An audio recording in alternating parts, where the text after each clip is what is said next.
Steve. Hey Rick, how are you? Yeah, not so bad, thank you. Yeah, it's the first time I've ever used the Messenger to do a video call. Yeah, it's funny. Weirdly, having worked in radio for such a long time, you wouldn't have thought, but the quality over the interweb. It sounds. You sound very good. I don't know what I sound like. I probably sound like me, which is never a good thing. But welcome to 40K Game Changers. My name's Steve Joel. I'm a radio host, a job that helps pay for the addiction I've developed to Warhammer 40,000. I don't know if you've very often had calls from New Zealand. Australia sometimes. Right, but, sometimes. That's as close as and they're not that close, are they? In this series of podcasts, we get to know the people who've changed the way we Warhammer. From playing to painting to collecting and reading the stories, I want you to meet the game changers. In the series, it's called Game Changers. And the idea is that I will kind of have a decent long get-to-know-you chat with people who influence the game of 40K. And I know it's not exactly what you created, but... well, I don't know. This week, the man who gave birth to what has become a monster. This episode is brought to you by the Frontline Gaming Network's community group on Facebook. Did you even know that was a thing? Jump into the Frontline community on Facebook and be part of some great conversations. Right now, the team would love your opinion on the team size for team tournaments. The link to the Frontline community is in our show notes. Now, who's ready to meet our maker? My guest today has so influenced 40K that in a show called Game Changers, there would be no game without him. He wrote the very first 40K rule and lore book called Rogue Trader, and he literally created the game of 40K. Andy Chambers once called him the original emperor of the 41st millennium, Rick Priestley. Thank you so much for being on the program today. How are you, sir? I'm great, Steve. How are you? I'm conscious that you're in the UK and I'm on the other side of the world, and I know that as we record, the UK is doing it a little bit tough. And, there are plenty of people I speak to over there who are not doing so well. Yeah, we're in lockdown, so we don't get to do very much. No. We're all sat at home, which does at least mean you've got plenty of time to paint toy soldiers. You've got plenty of time to paint toy soldiers or write stories if that's something you're still interested in doing, or whatever it might be. It's funny, a lot of the 40K people I know going into lockdown said, great, this will be my opportunity to paint toy soldiers, and have done a total of very little painting during that time. Now, let me start with this, and this question encapsulates the whole time from the sort of late 70s, early 80s on to now. If you're at the pub having a beer and you meet someone new and they say, what do you do for a job? What's your answer to that question? Well, I don't know. When people used to ask us what we did for a living, we'd all shuffle our feet nervously to explain that we worked at a toy soldier factory. Well, that's it. The reason I ask is because it's hard enough to explain playing the game to people as a proper grown-up with a proper job. People ask me about my hobby. It's hard enough explaining it that I play it, let alone that I work there or create it or write the rule books. No, Steve, these days, it's easy. Gaming's cool. When we were kids, you got beaten up for doing this sort of thing. Well, look, and I'm not quite as old as you. I'm only short by a few years, though, and I remember going through the 80s when Dungeons and Dragons became very popular, but only with a certain set. And there was all the other set that, yes, as you say, would just as quickly flush your head down the toilet if you were one of the nerds playing the game. Yeah, it absolutely was like that. And I can remember going out to the pub, and if girlfriends were present, it was an unspoken rule that you never talked about the game you'd just played or the toy soldier. You were not allowed to. That was just the uncoolest thing. Yeah, that's right. Cool. Yeah. What I find remarkable, actually, doing the looking through all of the information about you, doing my research. 40K, when you created 40K, you were 28, which I think of as young. I'm amazed that you were able to do that. But actually, you go back further. When you created Reaper, you must have been around 18 years old, and then you had that rule set published. That's extraordinary, isn't it? Looking back, aren't you amazed that at the age you started doing this stuff? Yeah, actually, me and Richard Halliwell, who co-wrote both Reaper and Warhammer, we were writing our own rules and dreaming of publishing when we were, teenagers, young teenagers, really. Yeah. We started playing war games when we were 12, 13, that sort of age. Yeah. And then 18 years old, you get that pub. You went on to study archaeology at what we call university, is that? Yeah, Lancaster University. I went to study archaeology, and one of the reasons I actually didn't go to study archaeology. I went to study classics and ancient history originally, but I changed my degree to archaeology, and it was wargaming that really got me interested in ancient history, and ancient cultures and that sort of thing. Because I was really interested in ancient wargaming, right? And then Tolkien, of course, Lord of the Rings came along, and that took over. So really, in many ways, it was the wargaming that got me interested in the ancient history, and then the archaeology is an aspect of that. And then when I came back to write stuff for Games Workshop, I brought a lot of what I'd learned in my archaeology degree into what I did for a living. There's quite a lot of ancient cultural and historical references all throughout. Yeah. But also, how historical societies kind of work. How ancient religions. I know it sounds unlikely, but I did a course in Greek religion, and you get a sense of what people are capable of believing and how they think about the supernatural, that you don't really just get just thinking about it cold. It's quite a lot of subtlety to it, really. And there is. You can see now, and obviously this was the intent, you really can see that the different, say, chapters of Space Marines or different alien races, there is so much of ancient civilizations in different parts of the world, Egypt and Rome and Greece, wound into these stories. And that's obviously been, as I say, your intent right from the beginning. Well, I think I plundered what I knew right from the beginning and exploited it. It wasn't, and sometimes, we had to do these things really quick. I mean, we didn't have months and months to write anything. And sometimes a model would land on my desk, and it had, and the chap who put it there would say, "Oh, White Dwarf's going to press at 5 o'clock. We need the rules for this." Wow. It's 2 o'clock. I think people imagine you sitting down for months as a writer with a pen at your lips and pondering. Bash. Type fast. Type fast. Die young. Right. Well, let's actually. Can we go back just? So we've kind of fast forwarded a little bit to models being placed on your desk and rules being demanded. Let's go back slightly before that to the heady days of the sort of the mid '80s. And, people have to remember that back then, no internet and no social media, and Rick Astley was popular, and the Jam was probably playing on your tape deck. Yeah, not in Citadel HQ. It was all Hawkwind, mate. Very good. So let's go back to those days and you getting into Games Workshop. It was not then what we know it is now. It was a much smaller operation. Can you tell us about that?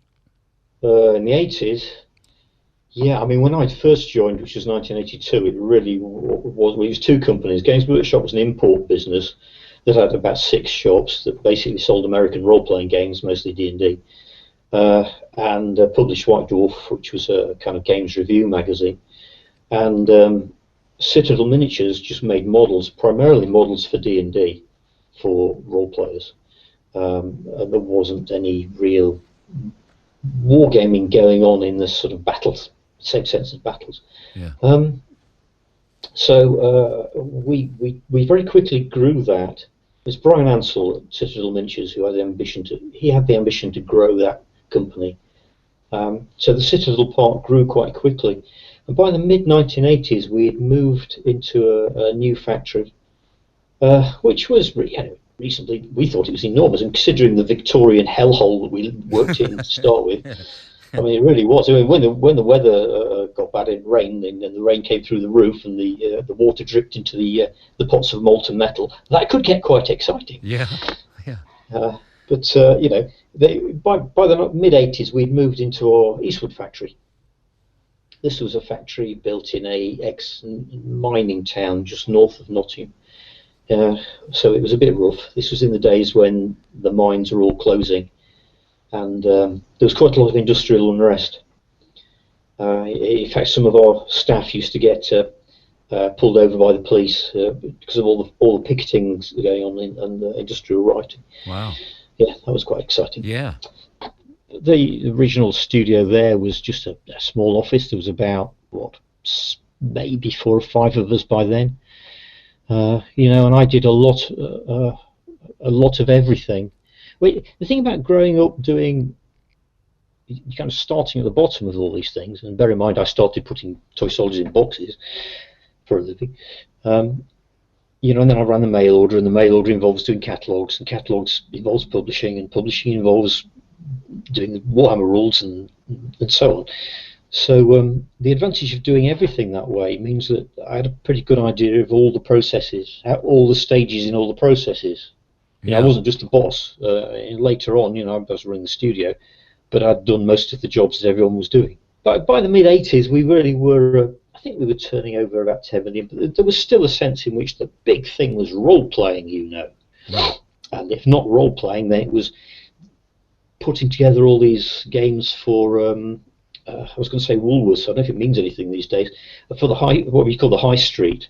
There's lots of high street stores, including W.H. Smith's and Woolworths, and places like this at the time. They were quite big retail outlets. And we made games specifically for these retail outlets. Space Fleet, that was one. They were all designed originally not to sell in Games Workshop stores, but to sell in these high street stores. So, you know, we were doing a lot of things. We were doing board games. We had a license for 2000 AD. We had a license for D&D. We were producing RuneQuest and other Chaosium products, all under license. So there's a lot going on. It wasn't all just Warhammer. Yeah, well, Warhammer only kind of came, I don't want to say later, but Brian wanted you to create a game to sell the models. He's Citadel, so what I want people to understand, again, is that these are two separate entities here. Games Workshop and Citadel are two separate things working together. Brian bought out the other two, right. Steve Jackson and Ian Livingston.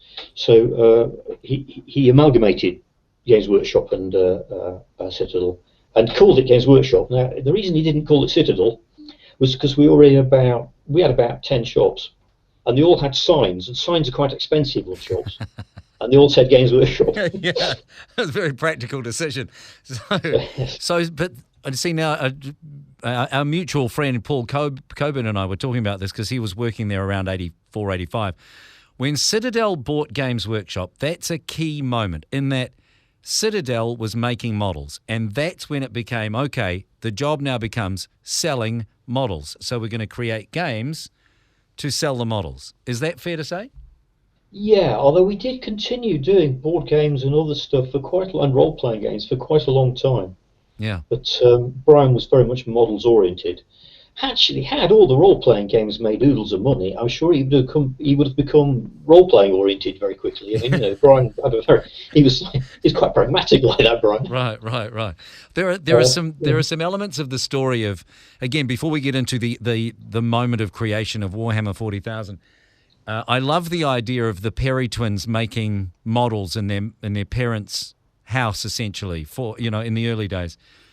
We had no sculptors on site. For quite a long time, not until the studio was refounded in the it would have been 85, 86, something like that. Yeah. And I also love the idea that almost none of this would have happened if your mum didn't have a typewriter with a legal carriage. Yeah. My mum was a shorthand typist, and we had a typewriter at home. So I actually. Yeah, when Richard Halliwell and I were doing rules of our own, just as kids really, I could type up the rules. Yeah. And because I couldn't type properly and still can't to this day, but you know, two fingers, journalist style. Yeah, yeah. Because the other thing to remember is in 1980 or 1970s, on the whole, men couldn't type. Yeah. It was just not a thing blokes did. And nowadays, everyone uses a keyboard, don't they? Yeah. Well, that wasn't the case. Absolutely wasn't the case. And lots of my contemporaries never really got to grips with the keyboard. Even now. You should see John Stellard with a keyboard. It's like a cat's walked across it. It's shocking. And the story I'm referring to for people who are listening is when you and Richard and Brian were all getting together and the rules for this game were being created. You got the job of typing it up on A3 paper, and then it was reduced down to A4, which is the way the printing process worked. But you got to type it up because of your mum's typewriter. Have I got that right, or is that around the wrong way? You're thinking of Reaper. That was how Reaper was done. Oh, okay, I've got it. Yeah, that was how Reaper was done when I was 18. Right. By the time we did Warhammer, what happened was Brian got Steve and Ian to invest in a Rank Xerox 860 word processor. If you care to look it up on the internet, it's an interesting bit of kit. It's about the size of a fridge, and it operates off floppy disks. You might have to look that one up as well. And basically, you could load up a floppy disk in the morning. It went chug, chug, chug, chug, and eventually a little green light flashes up, and then you put another disk in, and you could get about half a book, maybe. I say half a book, half of one of those skinny books that we did, about 40 or 50 pages, onto a floppy disk. Yeah. And from that, you could print out. You'd have a daisy wheel printer, which sounded like a machine gun going off in the office. Yeah, yeah. And that's how we did Warhammer, and we did that. We used that for pretty much everything. Okay, let's get to the proper stuff that a lot of our audience is here for, which is the creation of Warhammer 40,000. It's hard to imagine for those of us playing the game now, tabletop games before Warhammer. But when Warhammer Fantasy came along, and that was obviously that was doing okay. You guys created this Warhammer game, which was, more fantasy oriented, and that was doing all right with the punters. Yeah, absolutely. No, it took off. It did very well. I think we did 3 editions up to 1987, I think. And yeah, no, it really became the breadwinner for Games Workshop. Although before Brian bought the company, I don't think anyone had quite admitted it to him. But really, we were selling more fantasy models on the back of Warhammer than pretty much anything else. It was the main business, really. Yeah, and so a lot of businesses in that situation would have done spin-off games of that, smaller games like your Blood Bowls and those sorts of things. But you guys decided, let's create another giant game, which is Warhammer 40,000. Warhammer 40,000. Well, no one knew it was good. No one knew it was going to be a giant game. No, right. So how did it come about? When I joined Games Workshop, I didn't really. Brian kept phoning me up and asking me if I'd joined Games Workshop because he wanted me to go in and sort out the mail order and then essentially start the publishing. But I was already working freelance, and I had ambitions to publish my own stuff. So I'd already written a game called Rogue Trader. Rogue Trader went with a model range I'd designed of spaceships. Rogue Trader was a spaceship battle and trading game. When I joined Games Workshop, I said, part of the deal, if you like, was I said, well, I'd really like to do Rogue Trader one day. And Brian said, well, yeah, we could publish this one day when we get going, but we do have to do Warhammer first. We'd like to do fantasy first. So I said, all right, but I really would like to do it one day. And it became a bit of a standing joke. But in one of the very early compendiums that we did, must have been 83, 84, there's actually an advert for that game, Rogue Trader, and there's a drawing of a spaceship and a little bit of blurb. And because it was in that very early compendium, every time we did an event, a Games Day or a Dragon Meet or Open Day, all these youngsters would come up to me and say, when's Rogue Trader coming out? I wrote too good a bit of blurb, that's the trouble. It was a good blurb, and they were keen. So when's Rogue Trader were coming out became a sort of an anvil tied around my neck, really, in many ways. Yeah. But I did want to actually do it. Unfortunately, what happened really was that Warhammer became so successful that it kind of went on the back burner. But we'd already started doing fantasy elements for Warhammer, and these have been published in the various compendiums. So the idea of doing a fantasy science fiction crossover game was all there from the start. In fact, Warhammer originally had lots of crossover stuff. I mean, the Amazons and Slan and things like that. It already had that element, which stems from a lot of 1970s sci-fi. A lot of it's inspired by Michael Moorcock's take on fantasy and by the other writers of that cadre, including Philip Jose Farmer and many others. We'd already been playing a bit of fantasy science fiction crossover, and I think I just started on the basis that wouldn't it be great to just write this science fiction version of Warhammer, which became Rogue Trader in our imaginations. Said, well, that's going to be the Rogue Trader game, which still included the spaceship combat rules, incidentally. Right. But as we played Rogue Trader, the 28mm tabletop Space Marines it sort of took over. It became the story. I say we played it. What I really mean is, in our own time, because none of us got paid to design games in work's time. Heaven forbid. Really? Oh yeah, no way. You did that in your own time. So in our own time, because we're gamers and enthusiasts, we started getting quite into this, and actually it took off. It became quite an exciting thing, and I'd run games basically on off floor.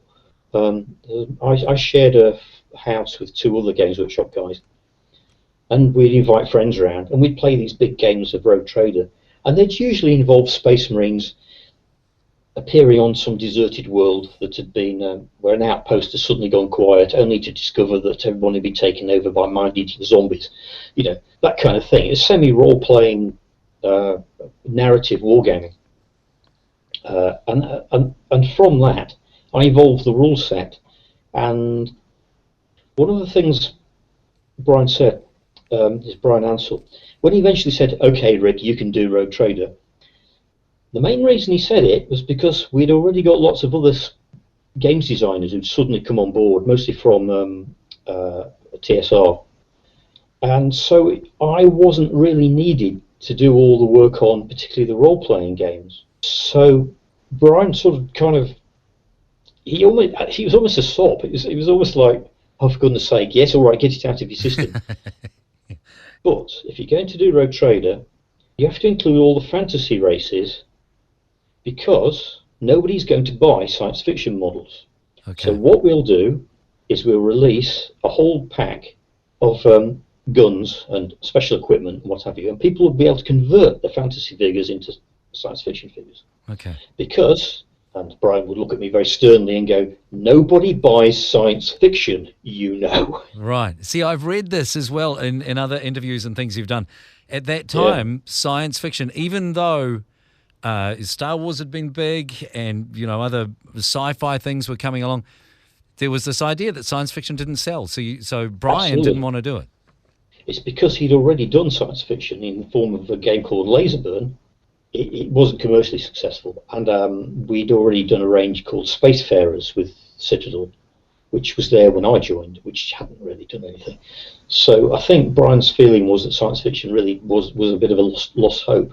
Yeah. And there was nothing out there. There was no science fiction war games, really. So there wasn't any great expectation. So when you say, this other great game, Warhammer 40,000, nobody thought that. Everyone thought this would be let's just shut Rick up and get him to do the thing, and then we can get on with doing the role-playing games, the Chaosium stuff, and all that great Blood Bowl stuff. That's going to make us all our money. But it didn't quite work out like that. So the one thing that I'm a little bit distracted by is you mentioned when you guys were playing, you were running games on the floor, and with your people you were flatting with or living with. There was a Space Marine there. Where did those early models of Space Marines come from? How did they get introduced? Were they made especially for Rogue Trader, or had they come from an earlier game somewhere? Bob Naismith, who was one of the guys that was also a gamer and was playing games. He made a Space Marine. Right. So right early on, very, very early on, I was just converting figures and proxying. But very quickly, we made a Space Marine, an Orc, an Eldar. I think that might have been it. You know, and these were quite quick jobs, just to give us something to. I think what it was is, after a while, you need some visual input, especially in terms of you're going to be designing figures. I think the other thing was it quite quickly became apparent that this game was going to be, it caught a bit of a wave, and there were so many people coming around and playing that word was getting out. I mean, bear in mind these are all people who work for Games Workshop. Even though the company was based on 2 or 3 different sites by now, there was still a little bit of enthusiasm, a seed of enthusiasm that got planted in the factory as well as in the studio. So it kind of caught a wave, and to some extent I was able to just get a few little resources going. What do you think it was, given that there were other games that people had sort of started and hadn't caught on, what do you think it was about Rogue Trader, Warhammer 40,000 that made it catch on? Is it the rules or the lore or the combination of both, or what? It's everything. It's just a combination of all the things. Some of the models I created, particularly in that Rogue Trader book, and if you look at my famous tank made out of a deodorant stick, you look at that, there's nothing gothic about it, there's nothing spiky about it. It's a sort of semi-Jerry Anderson-y science fiction vehicle. Because in my mind, although I described a gothic universe, I didn't intend that gothic quality to be literal. It was a mindset. Yeah. But of course, when you're talking to artists are not very good at this sort of thing. They're literal people.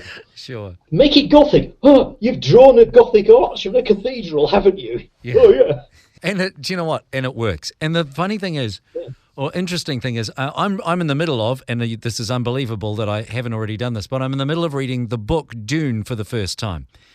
Okay. But I do love that there's an element of the future, but also historical, societal issues, and also a little bit of steampunk and a little bit of this and that, and all kind of thrown in, and it just works. It's wonderful. Yeah, it was kind of a melange, isn't it? It's definitely a medieval universe in space.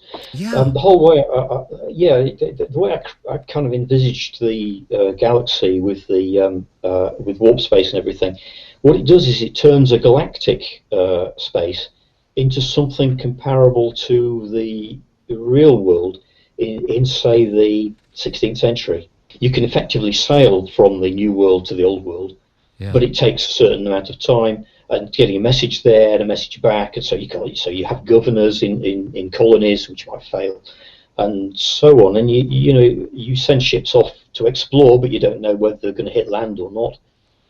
Is there really a great southern continent or not? Yeah. Or certainly not, I'd say. But Well, thank you.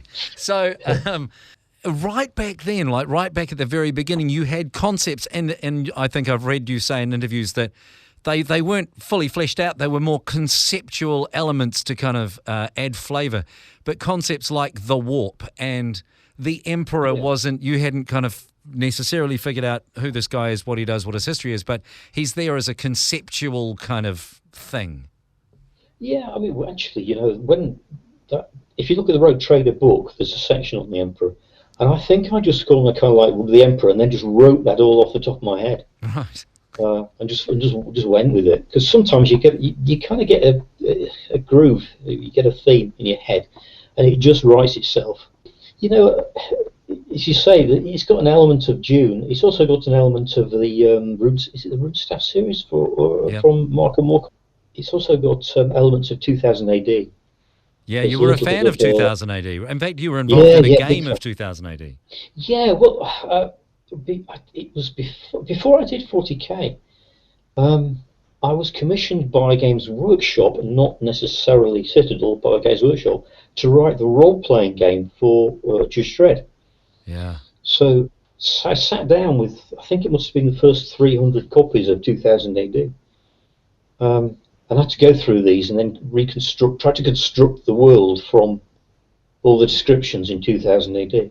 When I eventually met John Wagner, who's the guy who created Just Dread, he explained how they all thought it was really funny that I'd gone through and officially described what an overzoom was and a zip way, because these are just words they just threw in. Yeah, that's right. And of course, the funny thing is that's exactly what I do when I'm writing 40k, or did. I just throw in words and throw in concepts and little things. Not since the dark days of the ninth rebellion of such terrors occurred. It's that sort of thing. Yeah. And the whole Horus heresy was born out of one of those. I needed to fill out a little bit of space.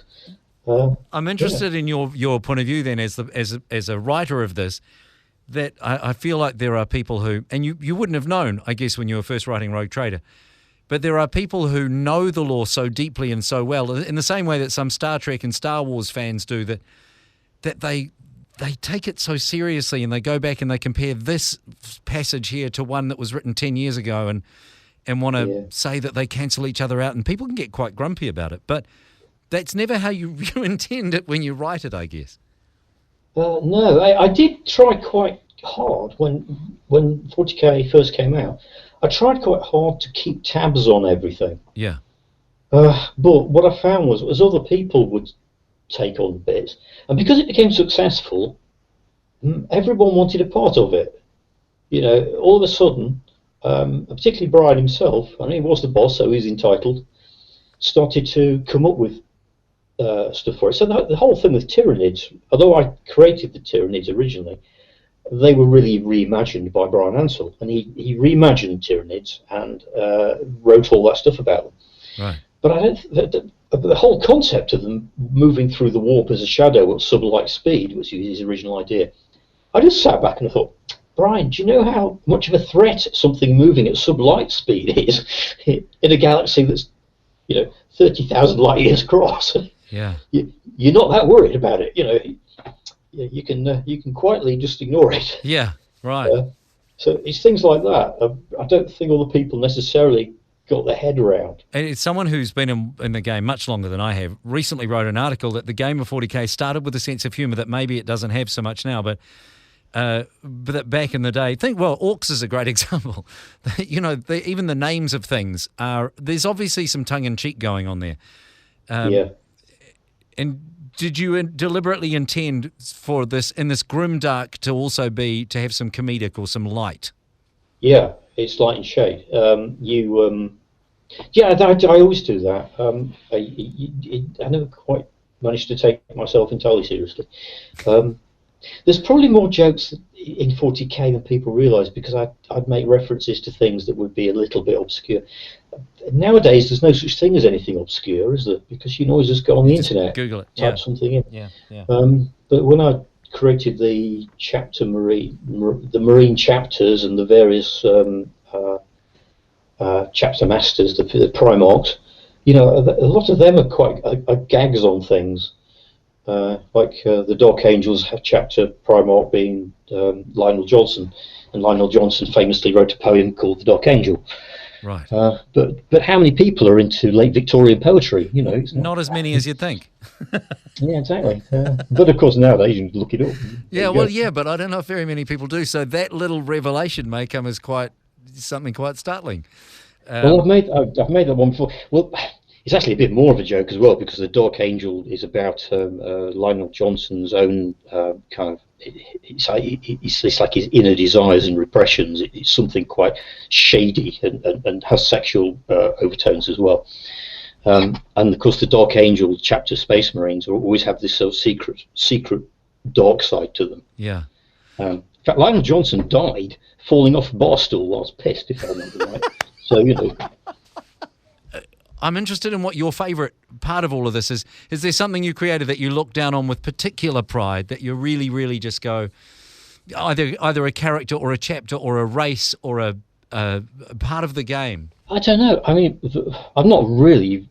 Ever since I left Games Workshop 10 years ago, and I haven't looked at 40k since. I just couldn't bear to be honest. And even when I was there, I stepped away from it probably, let me think, mid-1990s. Because really, Andy Chambers took over, and I wanted to give him space to be guy in charge of 40k. So really, the thing I'm most proud of with 40k is just the fact that it's gone on to be so successful and enabled so many people to earn a living doing something so nonsensical. It's interesting for me, knowing that you're the guy that did this, right? And it's a game I'm very enthusiastic about. But knowing you're the man that created it is a much higher conceptual thing. And I've come into this conversation thinking, well, this is great. This is the guy that created it. But then when you actually talk about things like creating the Primarchs and naming them, for me that makes it a much more tangible, real. You created these actual models that I'm using, Magnus the Red and the various others that I have in my model collection. These came from your brain. Probably many of them anyway. Yeah, well, but other people did contribute. Sure, I can't claim everything. No, but yeah. You know what I mean. That originally I'm kind of thinking, okay, a broader concept, but you specifically sat down and wrote about things like the Emperor and the Warp, and as you say, Lionel Johnson and some of the Primarchs, and those things are still such a big part of this game that we're playing now. I think, although I can't say for certain, as I say, because I don't really pay much attention anymore, but from what I have seen, I think the 40k as it is now has its roots in what I did. I read that the Horus Heresy was always created by you as something, again, more of a conceptual background kind of, don't go too deeply into it, but it's there as an origin story kind of thing. But it's taken on a life of its own in terms of the novels. Some of the best Black Library books come out of the Horus Heresy. Have you ever read any? Do you read the Black Library? Did you follow any of that stuff? I can't read it. It's too... I've tried reading some 40k fiction, and I just go, no, that's wrong. That can't be right. No, it wouldn't work. Right. Okay. Yeah, I just find it too. It's too different from the concept of the 40k universe that was in my head. Yeah. So it's not. So I might as well be reading science fiction by someone else, some set in some other universe. Yeah, I know. There are some things about. That they're just a bit too close. No, don't do it at all. I do think that, and I know that when you left Games Workshop, and everyone acknowledges that the company went through just a pretty abysmal time and went away from what they were supposed to be doing. In the short time that I've been with it, I honestly believe that it's come back to being much closer to what you originally were a part of. That the rules are written to as closely match the law as they can, within the realms of still having to play a game that is even. And I'd like to think that they are doing that to get back to the roots of the game and bring back the people that they originally intended it to be for. Yeah. Well, I think they've given up their policy of deliberately ignoring their customers. Mm. They've actually started doing the things that I was trying to advocate for when I was there. Right. And one of the reasons why I suddenly wasn't there is because I was advocating for those things. And I get that that's frustrating to see them doing it now rather than... Well, it's because Tom Kirby left. Tom Kirby was the owner of Games Workshop, the guy who floated it. And my boss, but he had some very fixed ideas about what the business was, including that no one played games. He had this idea that nobody played games, only collected the models. It's an interesting position for a person running Games Workshop. I want to come back to something you said earlier on about when I asked you about what you're most proud of. I kind of imagined that you might say some of the characters or the lore, but you talked about just how well the game is doing, how successful it has become, and you created it, and it is, and just touching on the conversation we're having now about people getting together and sharing it in this common thing that they have, and opening doors for communication and giving people a chance to, be more social, and all of that must be a tremendous source of pride as well. Creating that avenue for people, and the fact that it has become so popular. Well, yeah, that is true. Of course, it's true of all wargaming, not just Games Workshop, and it's true. And these days, board gaming has become popular, and people play card games as well. Whereas when I was kids, Yeah, we did play card games, but there would be whist and bridge and this sort of thing. There wasn't that sort of modern card gaming play. Right, Canasta and 500 were very popular. Yes, Black Mariah we played a lot of. I got into a fight at school over a game of Black Mariah. Okay. I got into serious trouble. Ooh. Were you that kind of kid at school? No. I did. Well, the other chap hit me with a bicycle pump. I had no option but to punch him. Yeah. Well, fair enough. I mean, I don't know what a chap from England's supposed to do if he gets hit in the head with a bicycle pump. What other course of action do you have? You can't roll a D6 and figure out the way. Step back and go. I say, sir. I say, sir. Slap him with a glove. Yeah. More appropriate. Actually, sorry, one more question I want to ask before you disappear, and that I think this will be interesting to people who are playing 40K, is that I know it, we all know it, we who play it. It's a game where we have D6. We roll as many D6 dice as we need to for each part of the game. But you, when you first came into it, there were not a lot of other games around which were using a standard 6-sided dice. There was Dungeons and Dragons and all of these games. They were using D10s and 20s and whatever else, right? Yes, and that was another. When I wrote Warhammer, that was one of Brian Ansell commissioned Warhammer, and he's down to one of the authors. But really, he commissioned it, and what he did was he said it must work in certain ways, and me and Richard Halliwell kind of took all that on board. So the brief was it had to use D6s, because every kid had D6s in his Monopoly set at home, right? Whereas these funny foreign dice coming in from the United States of America, and were quite expensive. They were just hard to get. So when Warhammer came out, and I say it's Brian's genius that he said it, and it was all D6 based. All the existing wargamers, the really dedicated wargamers who've been playing some of these very complicated games with D100s and charts and tables and all sorts of things, they just thought we were incompetent. Right. I got a letter from a chap explaining rather kindly, explaining that people just don't play war games like that anymore. Not since the great days of 1960s and Donald Featherstone and the grandfathers of wargaming. People don't play games like this anymore. But if he liked, he would take it upon himself to rewrite our game for us. Oh, how very generous! So it was more modern. And we had to write back and go, that's very kind of you to say that, but we quite like it like this, really. That's right. It may be hard to understand, but we've done it on purpose. Yes, it was deliberate. Yeah. I feel like I could, you probably don't have time, but I could talk for hours. It's a fascinating story, the way it all came to be, how much of it was commissioned, how much of it was dictated by the times, and the fact that it has gone on to be so successful. The one thing I want to finish with, though, is what you're doing now, because you're still heavily involved in creating games, albeit slightly different ones for other people. Well, sort of. I work with Warlord Games, which is myself and John Stallard and Paul Sawyer, who used to be the White Dwarf editor years back. And we produce mostly historical war games. I've done a couple of. I've done a fantasy set of rules, and I've done a science fiction set of rules. But to be honest, without the great machine of Games Workshop behind it, you really struggle. Yeah. And fiction really doesn't sell, Brian was right. Brian was right. Do you think it was a product of its time, that you hit that wave at exactly the right time with? Yeah, absolutely. Right time. 2000 AD, it seeded a lot of that, and actually provided a lot of the inspiration and enthusiasm. And I think Aliens had just come out. It hadn't been out for very long. That's sort of dystopic science fiction.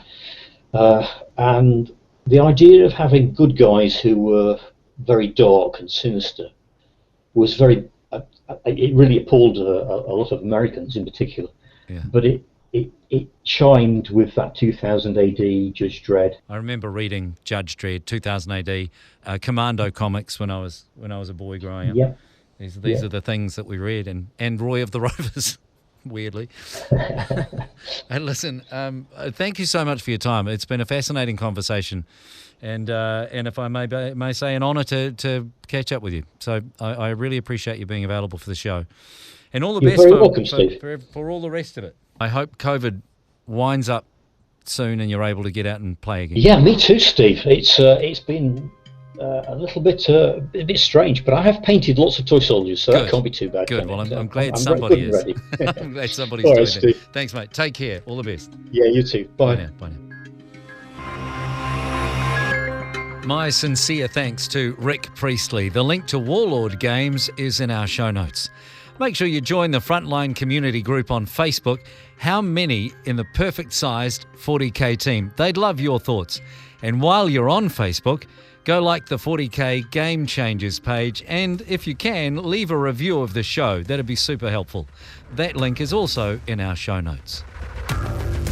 Next week, WTC head judge Neil Kerr explains how a Scotsman ended up coaching rugby in Sweden and what that has to do with the game of 40K. Thanks for listening. I'm Steve Joel, and this has been 40K Game Changers.